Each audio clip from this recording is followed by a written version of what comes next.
Agora nós teremos a palestra de tema diálise peritoneal com o Dr. Júlio César Soares Barreto, médico nefrologista. Bem, falando sobre diálise peritoneal, como 4 a 9% dos pacientes em diálise, em TRS, no Brasil, estão em diálise peritoneal, a gente supõe que boa parte dos profissionais que trabalham com TRS não conhecem a diálise peritoneal. Como temos muitos alunos aqui também, eu vou explanar a diálise peritoneal na sua origem. Não vou entrar a fundo sobre diálise incremental ou sobre a relação diálise peritoneal hemodiálise, e não vou me aprofundar sobre adequação ou peritonite como complicação da diálise peritoneal. Pode passar?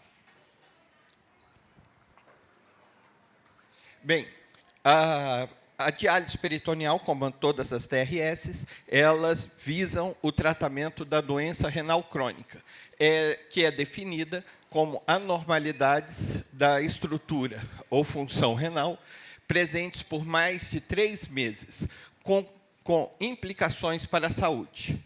As DRCs são classificadas com base na causa, na categoria da taxa de filtração glomerular e na categoria da albuminúria. Essa é a figura básica para a classificação da DRC segundo o CADIGO. Pode passar? A diálise peritoneal, a sua origem. Bem, nós temos descrições no Egito Antigo da diálise intestinal.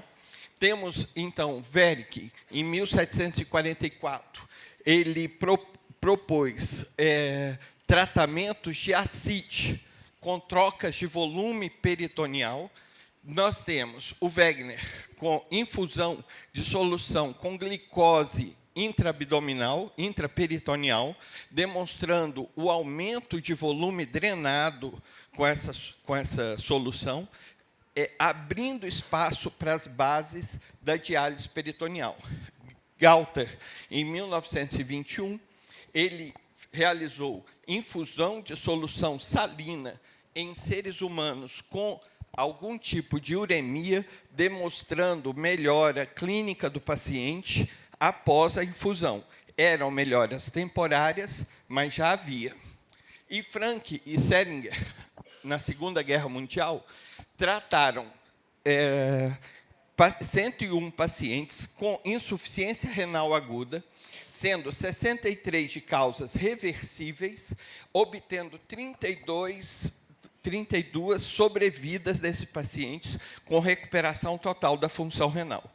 Aqui abre-se um espaço para já demonstrar que a diálise ou a hemodiálise melhorava a sobrevida do paciente com insuficiência renal aguda. E em mais de 70 anos de história, pouco se aumentou em termos de melhoria da insuficiência renal aguda com novas técnicas. Pode passar. Aqui só uma coisa. Para quem gosta de história, aqui três auxiliares da diálise peritoneal históricos. O catéter rígido, eu acho que ninguém aqui na sala já viu um catéter rígido de diálise peritoneal. Já viu? O equipo de troca e a solução de diálise em frascos comuns de soro. Isso a gente já utilizou muitas vezes. Pode passar?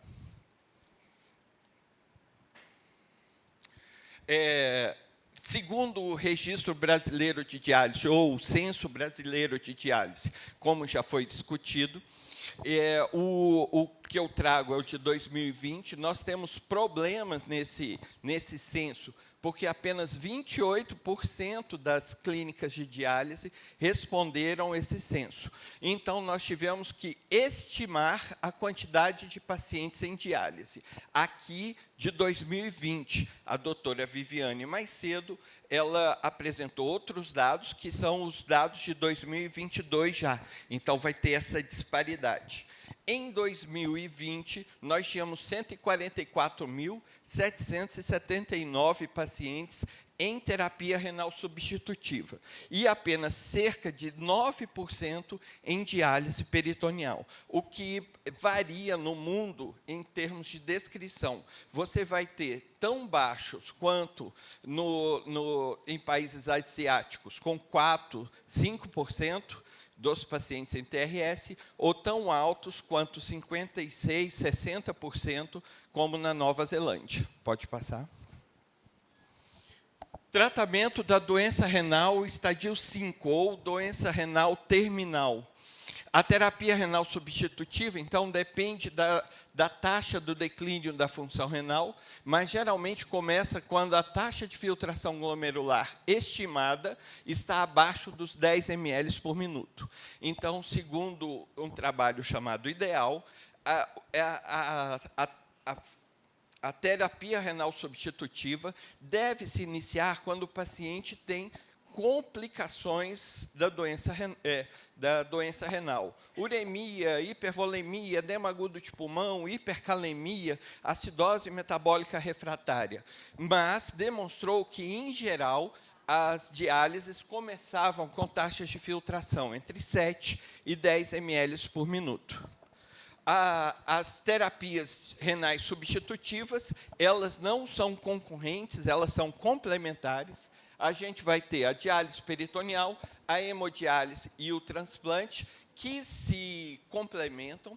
No caso específico do caso apresentado pela equipe multidisciplinar, nós temos uma paciente em que a gente discutiu as três modalidades de terapia renal substitutiva em um só paciente. Então, ela começou a hemodiálise, ela transplantou, ela está em hemodiálise, e não tem sido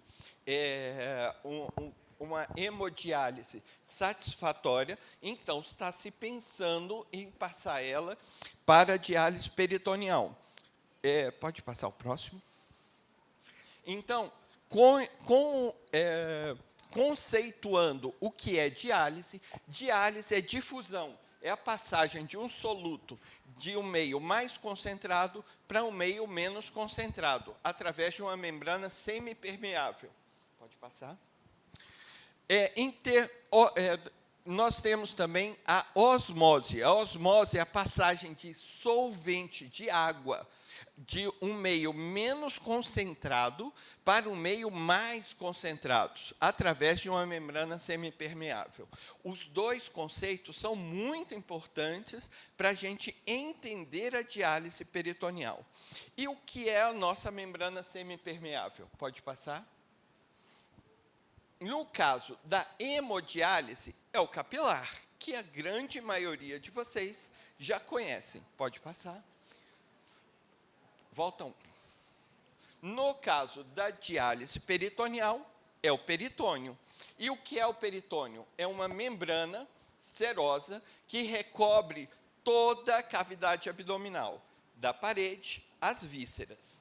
Então, o peritônio consiste do peritônio parietal, que é o que recobre a parede abdominal, e do peritônio visceral, que recobre os órgãos abdominais, principalmente o intestino, o mesentério e o aumento. 80% da área do peritônio é o peritônio visceral. Ele é ricamente vascularizado e ele representa 1 a 2 metros quadrados. Pode passar?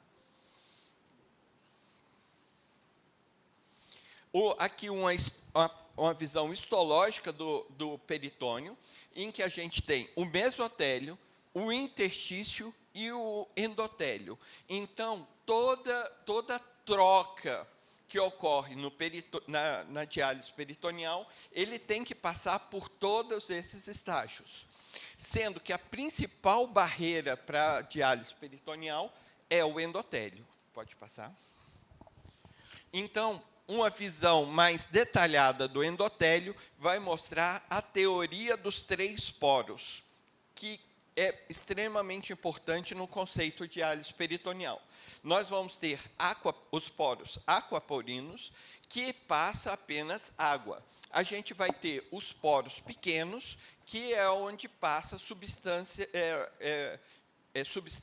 menores, como ureia, creatinina, potássio, bicarbonato, lactato, a glicose. E você vai ter os poros grandes, onde passam as moléculas médias, beta-2 microglobulina, paratormônio, podem passar pelos poros grandes. Infelizmente, os poros grandes são raros. Por isso, a diálise peritoneal ela não é muito poderosa para transporte de moléculas médias. Pode passar, Kelsey? Obrigado. Bem, então, a diálise peritoneal, a fisiologia.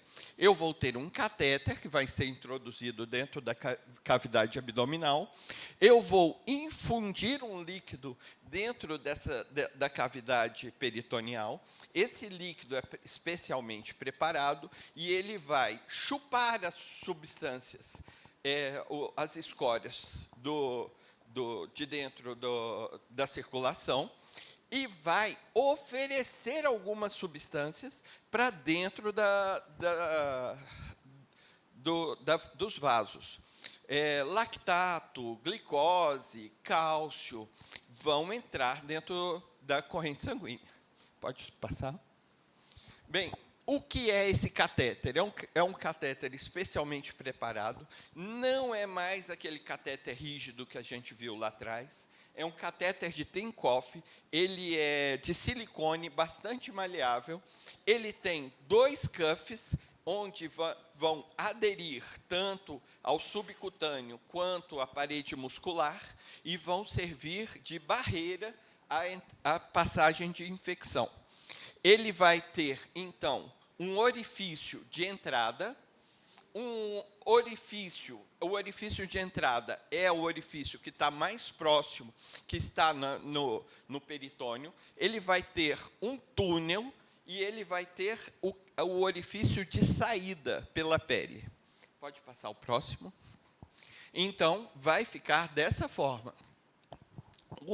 O catéter de Tinkoff é um acesso peritoneal. Ele é permanente, indolor, flexível e livre de curativo. Então, você vê com muita frequência os pacientes de diálise peritoneal colocando curativo sobre o orifício de saída.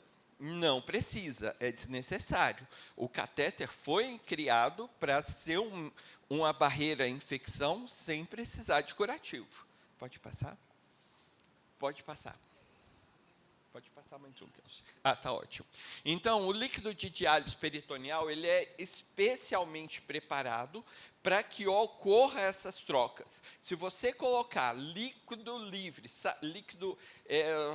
água destilada ou soro fisiológico na cavidade abdominal, esse líquido vai ser absorvido pelo poder osmótico ou por força hidráulica dentro da cavidade abdominal. Então, eu preciso colocar uma substância que iguale esse poder osmótico do líquido intersticial e do plasma. Essa substância, geralmente, é uma substância que, a princípio, é inerte, ela, a princípio, não causaria nenhum mal ao peritônio. Não é verdade, a longo prazo a gente sabe que não é. E essa substância é a glicose. Então, eu vou colocá-la de acordo com o que eu quero de poder osmótico desse líquido. Eu posso pôr 1,5%, que vai equilibrar o poder osmótico. Ele não vai ter força para puxar líquido do interstício. Se eu quiser fazer isso, próximo, eu vou ter que aumentar a concentração de glicose. Posso querer puxar um pouco de líquido, Ou eu posso, pode passar o próximo, puxar muito líquido, eu aumento para uma solução de 4,5%. Então, essas soluções de 1,5%, 2,5% e 4,25% se refere à quantidade de glicose e ao poder osmótico dessa solução. Pode passar? Ele precisa ter sódio. Eu não posso, com a diálise, provocar hiponatremia. Então, a quantidade de sódio que contém o líquido de diálise peritoneal é uma quantidade fisiológica. Ele também tem cálcio. Eu posso pôr 2,5 de cálcio e fazer um balanço negativo de cálcio, ou eu posso colocar 3,5 de cálcio e fazer um balanço positivo de cálcio, oferecer cálcio ao paciente. Pode passar? Ele contém cloro, para não causar hipocloremia ou hipercloremia, e ele é o diluente, ele é o sal tanto do sódio quanto do cálcio, e eu vou ter lactato como meu tampão. Então, o corpo vai absorver esse lactato, transformar esse lactato em bicarbonato e tamponar a acidose metabólica. Pode passar. Substituindo a glicose, eu posso ter bolsas com uma substância ainda mais inerte, ela não é absorvida, que é a icodestrina. Pode passar. Então, essa é a formulação básica de uma solução de diálise peritoneal. Vai ter glicose, vai ter lactato de sódio, cloreto de sódio, o cloreto de cálcio, cloreto de magnésio, nessas proporções, para ficar basicamente fisiológico. 140 de sódio, 3,5 de cálcio, 1,5 de magnésio, 101 de cloro, 44. Aqui, o lactato ele fica 44 mEq para um bicarbonato em torno de 35 mEq. Tá? Bem, não tem uma coisa nessa solução. Ele não contém potássio, para que haja balanço negativo de potássio. E como as coisas ocorrem muito devagar com a solução, com a diálise peritoneal, então, essa passagem de potássio ocorre de maneira lenta. Pode passar? Bem, então, eu coloquei o líquido. Eu vou colocar o líquido na diálise peritoneal, manter esse líquido dentro da cavidade abdominal por um tempo conhecido como tempo de permanência, e depois eu vou drenar essa solução de diálise. Pode passar o próximo? Então, quando eu colocar o líquido na cavidade abdominal, ele vai haver passagens de solutos, tanto do líquido para o plasma, quanto do plasma para o líquido. Então, aqui, a creatinina, ela vai fazer uma curva de saída do plasma e entrada dentro do líquido peritoneal. Eu vou ter a glicose fazendo o caminho inverso, saindo do líquido peritoneal e entrando dentro do plasma. Eu vou ter o potássio também saindo do plasma e entrando dentro do líquido peritoneal. E eu vou ter aqui a ultrafiltração, a saída de líquido do plasma para dentro da solução peritoneal. Podem perceber que a tendência de todas as curvas é achatar. Vai haver um momento em que vai haver o equilíbrio entre o plasma e a solução de diálise peritoneal. Pode passar. Então, novamente, eu vou ter dois tipos básicos de diálise peritoneal. A diálise peritoneal ambulatorial contínua, o CAPD, que é feito manualmente, e eu vou ter a diálise peritoneal automatizada, em que uma cicladora faz a retirada do líquido e a introdução de líquidos novos. Pode passar?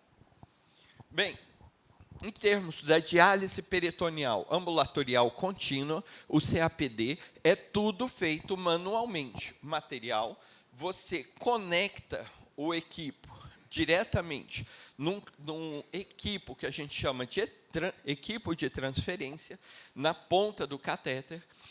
Há o que ele chama de lavagem, é o preenchimento da linha, ela vem toda cheia de ar, você preenche a linha com líquido, depois você drena o líquido que está na cavidade peritoneal, depois de drenado, você infunde um novo líquido e fecha o catéter. A única conexão que é feita com o sistema aberto é a conexão do equipo com o equipo de transferência ou com o catéter. Bem, antigamente, e bota antigamente nisso, você precisava fazer as conexões do equipo com a bolsa, com o equipo da bolsa de drenagem, o equipo com o catéter. Então, era muito frequente a infecção na diálise peritoneal. Hoje, com os novos equipos e com a nova sistemática, a infecção em diálise peritoneal, a peritonite, é muito incomum. Pode passar?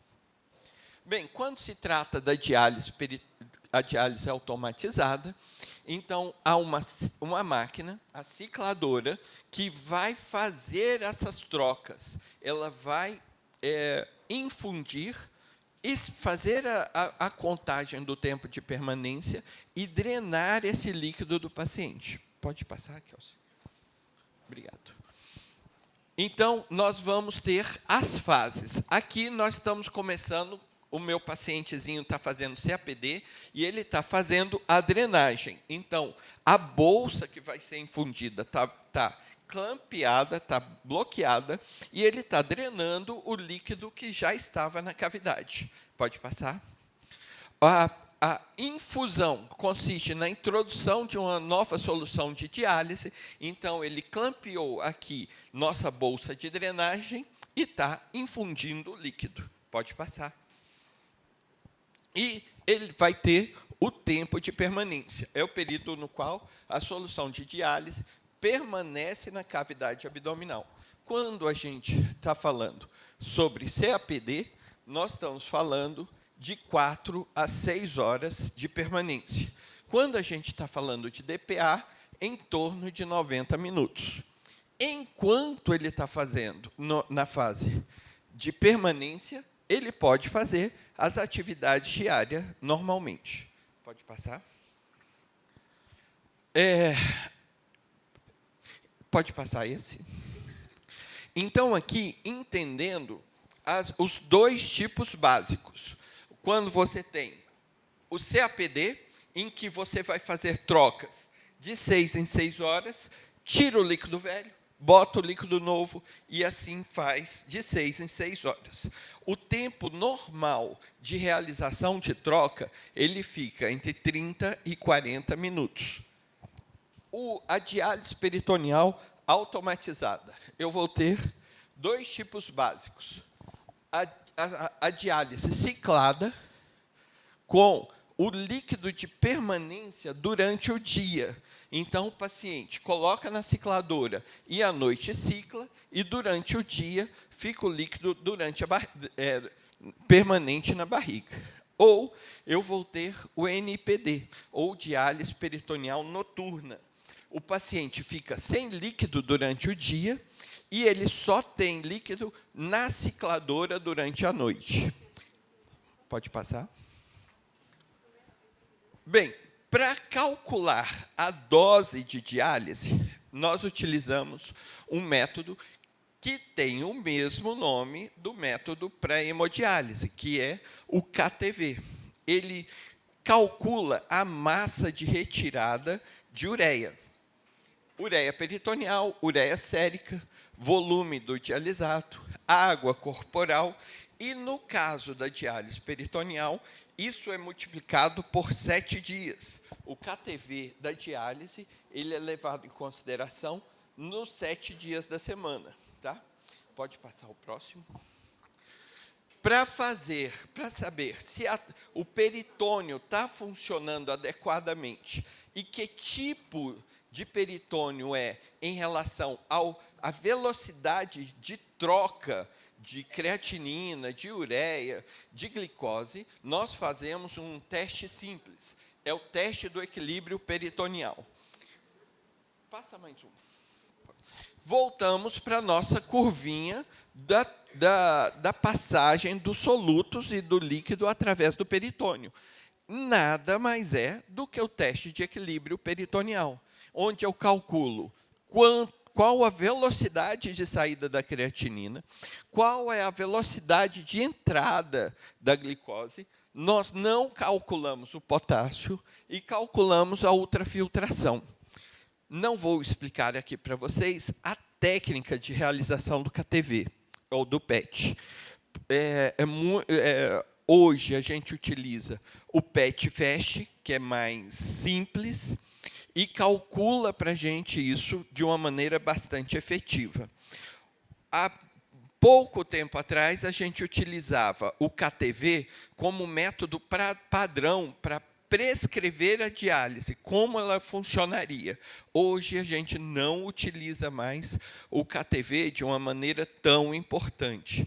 Ele ajuda, mas não é o nossa meta de determinação da qualidade da diálise. Tá? Pode passar o próximo. Então, alguns fatores são muito importantes para determinar se o paciente vai ser elegível ou não para a diálise peritoneal. A diálise peritoneal depende de um desejo muito presente no paciente ou nos cuidadores de cuidar de si mesmo ou do paciente. Porque, ao contrário da hemodiálise, onde o paciente vai lá, estica o braço, coloca a agulha, faz hemodiálise, tira a agulha e vai embora para casa, a diálise peritoneal não. Quem vai fazer todo o tratamento é o paciente ou os cuidadores. Função renal residual significativa. Pode fazer diálise peritoneal sem função renal residual? Pode. Dá para fazer tranquilamente. Mas se o paciente tiver função renal residual, a diálise peritoneal ainda vai funcionar de uma maneira mais intensa. Lembrando que a diálise peritoneal protege a função renal residual melhor do que a hemodiálise. O paciente, de preferência, não tem cirurgias abdominais ou que elas sejam mínimas. Por quê? Grandes cirurgias abdominais vão levar à aderência do peritônio. Quanto maior a cirurgia, maior a aderência. E essa aderência vai diminuir a área de exposição do peritônio, ou mesmo não permitir a colocação do catéter. Dá para pôr um paciente com cirurgia abdominal extensa em diálise peritoneal, ou que ele tenha colostomia, ou gastrostomia, ou ileostomia, ou ureterostomia, dá para colocá-lo em diálise peritoneal? Dá, mas vai ser um procedimento mais complexo. Compreender o paciente ou os cuidadores têm que ter a capacidade de compreender as instruções e de ser capaz de se comunicar. A diálise peritoneal vai ser domiciliar e vai ser à distância. Você vai precisar, em vários momentos, de instruir o paciente à distância de como mexer na máquina, de uma maneira segura. Então, o paciente ou os cuidadores têm que ter capacidade de se comunicar, de passar qual problema ele está tendo com a cicladora e de receber as instruções de como manipular. Visão suficiente, força manual e destreza. Ele vai precisar fazer a conexão. Então, ele tem que ter destreza na mão para realizar esse processo. Ele precisa enxergar sempre? Não. Na verdade, existem mecanismos, existem instrumentos para fazer pessoas, mesmo sem visão nenhuma, fazer a troca do catéter, a troca das bolsas. Mas isso não é acessível para todo mundo. Ambiente adequado para armazenamento, para armazenar e realizar as trocas. Todo o material vai para a casa do paciente, vai estar tudo lá. Então, ele tem que ter um lugar para guardar esse material. E tem que ter um lugar para fazer a troca de maneira limpa. Pode passar? Bem, quais são as vantagens básicas da diálise peritoneal? Ela é domiciliar. Posso fazer em Goiânia, posso fazer em Posse, posso fazer em São Félix do Araguaia, em Conceição do Araguaia, posso fazer em Rondonópolis, posso fazer em Nova York. Pode fazer aonde for a casa do paciente, ou moro em Goiânia, vou passar um mês em São Paulo. A empresa manda o material para São Paulo, o endereço que você definiu. Não, vou para Nova York. A empresa vai mandar o material para lá.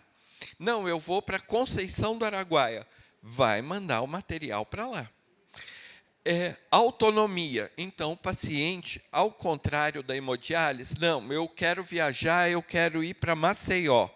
Não, eu faço hemodiálise. Eu preciso saber se em Maceió tem uma clínica de hemodiálise que me aceita, senão eu vou correr risco de vida. Não, a diálise peritoneal não precisa disso. Ele pode ir no momento que quiser, da forma que quiser, só vai ter que levar o material com ele. Tá? Qualidade de vida.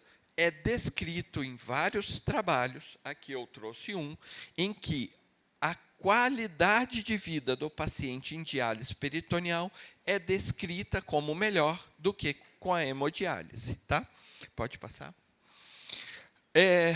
Colocando outras vantagens da diálise peritoneal, então, como eu falei, a preservação da função renal residual, não necessita de acesso vascular, não precisa mexer com a agulha, redução dos episódios de hipotensão. A diálise peritoneal, ela propicia uma dialisância e uma ultrafiltração sem instabilidade hemodinâmica. O paciente não vai ter hipotensão. Pode passar. Bem, quais os riscos? Primeiro, a diálise peritoneal contém muita glicose. Então, se o paciente não seguir uma dieta adequada, existe o risco do paciente ficar obeso.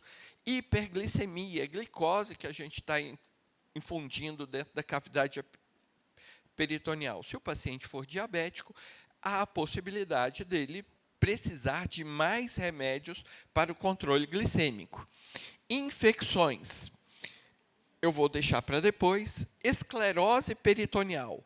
Com o tempo exposto a grandes concentrações de glicose e a episódios de peritonite, há a possibilidade do peritônio, principalmente na sua parte intersticial, de haver formação cicatricial e esclerose peritoneal, o que inviabiliza a diálise peritoneal.